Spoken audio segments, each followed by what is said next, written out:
You all have asked, and now it's time to talk about it. We're doing the dedicated review to Sarah Baker's Peaches Revenge. There's been a lot of buzz about this fragrance. I know I've personally been interested in it, and I've been talking about it a little bit, but now it's time to give it a full dedicated review and get on into it.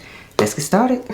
Welcome back to the channel, everyone. The Santa Maria here. Yes, we're doing the dedicated review to Sarah Baker's Peaches Revenge. This one is a 2024 it girl. Gotta say that, particularly in the niche world. Gotta give it its credit. But of course, before we get into it, as always with dedicated reviews, I always rate fragrances by 4 categories. First category is mood, and that's simply, how does this fragrance make me feel? When do I see myself wearing it? What time of year? That's when we talk about it there. Second category is strength, and that's on a scale of 1 to 10, with 1 being this ain't nothing but water in a pretty bottle, to 10 being nuclear powerhouse juice. Third category is longevity, and that is how many hours long lasting is this fragrance. That category is everyone's favorite because we really care.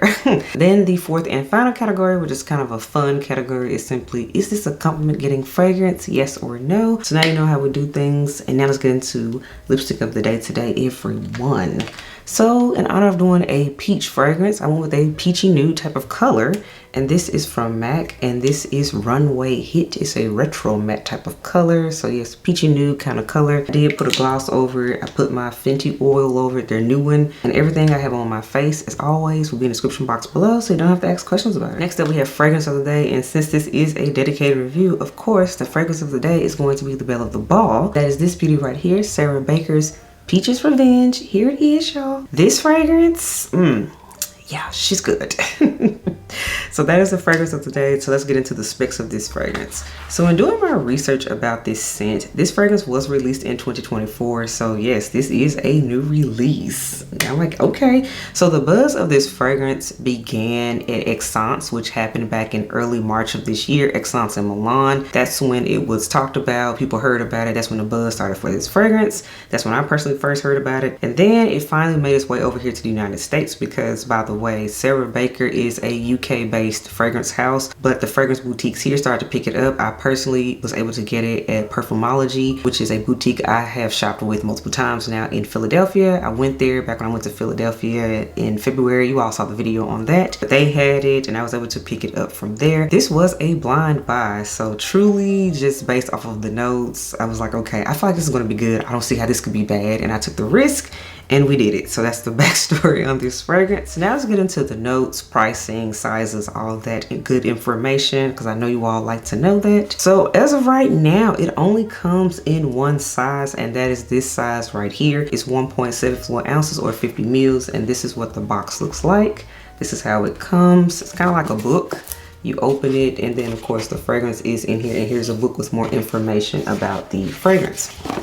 So also concentration of this fragrance, this is an extrait de parfum. So yes, we love extraits, meaning more perfume oils, so it's going to be more potent concerning the oil concentration of the fragrance. We love that. Price of this scent again is $175. So for extrait de parfum, I am not mad at that. And like I said, again, you can get it at different boutiques and whatnot, and of course their official website.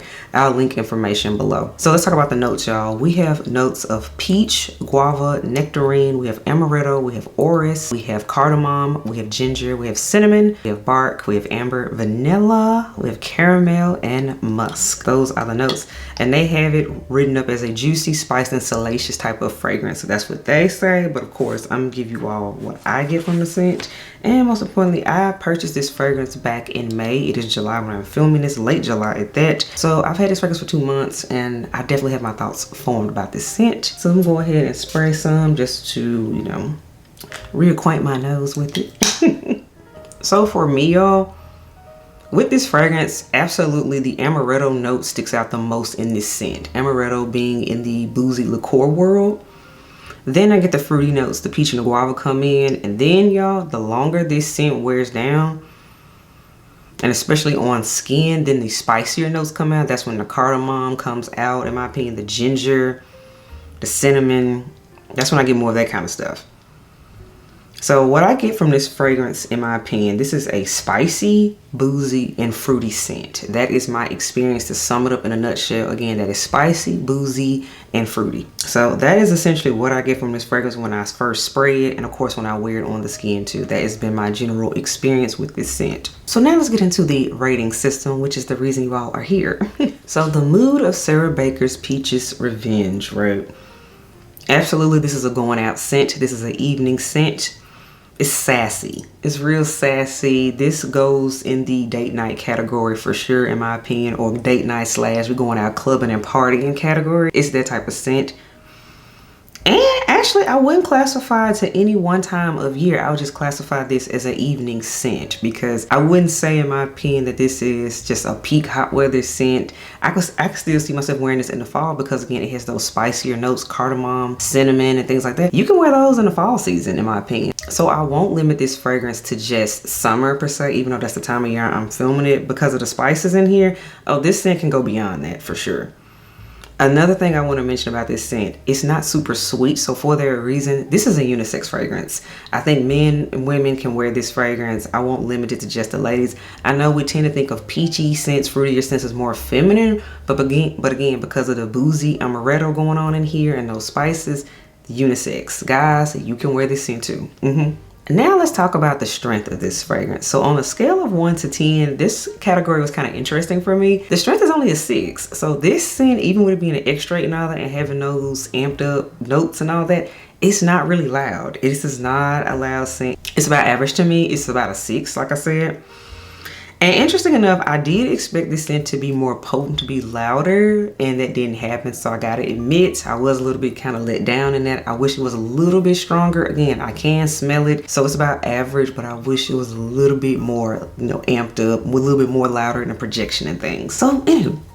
Next category we have is longevity, and that is how many hours long lasting is this fragrance. So for me, in my experience in wearing this scent, I tend to get about 5 to 6 hours out of this fragrance. So again, it's not the longest wearing scent. It's again average, a little bit better than the halfway mark of normally like a 4-hour situation. It's above that, but again, max 5 to 6, and that's with overspraying when I get more of the 6-hour mark. Again, this is one, even though it is an extra, it wears closer to the skin in my experience. So this is one, it's a softer wear, so it's more of an intimate scent bubble. That's been my experience. This is not one that is a loud projector. It doesn't enter the room before you do. It is absolutely not that kind of a fragrance. Well blended, but again, softer wearing, closer to the skin is what I get from this fragrance. And the final category, is this a compliment getting fragrance? And I have to say yes. So if you recall at the beginning, I did say this is a going out scent, and I do put it as a date night category scent. That is for a reason, because it fits the energy in the mode and it gets compliments in those types of settings. Another thing, this is head elf approved. He does like this one when I wear it. And I also want to emphasize with this scent, because again, that close skin nature that it is, it wears closer to the skin. This is a fragrance you need to wear when you know you're going to have skin exposed. So think if you're going to have like spaghetti string or like halter top, or you're going to have just completely this out like tube top situation,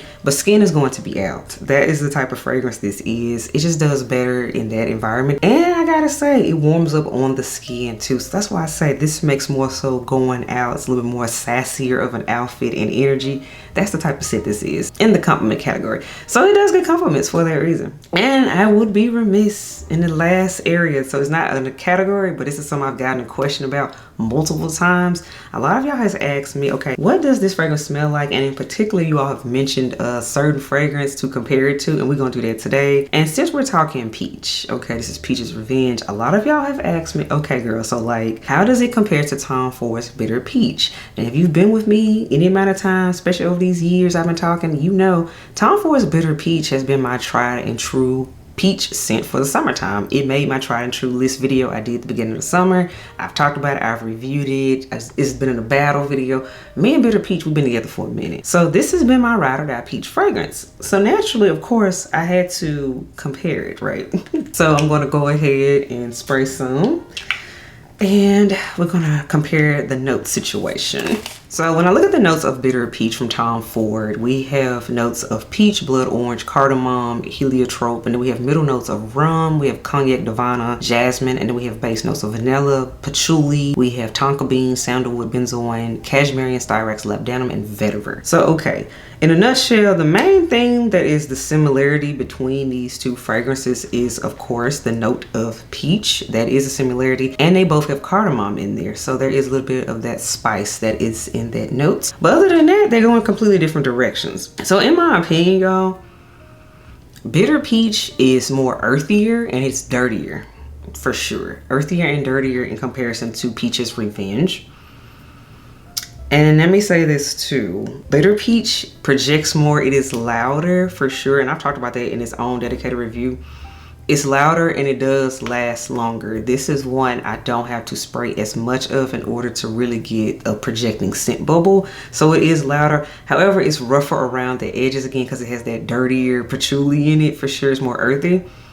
So, and I know that's really what makes that scent challenging. It's not a sweet peach fragrance either, but to me, it's more earthier and dirtier. Whereas when we get to Peach's Revenge, which is again the belle of the ball that we're talking about, she's way more smoother, smoother, better blended for sure. There is not a rough edge in this fragrance to me.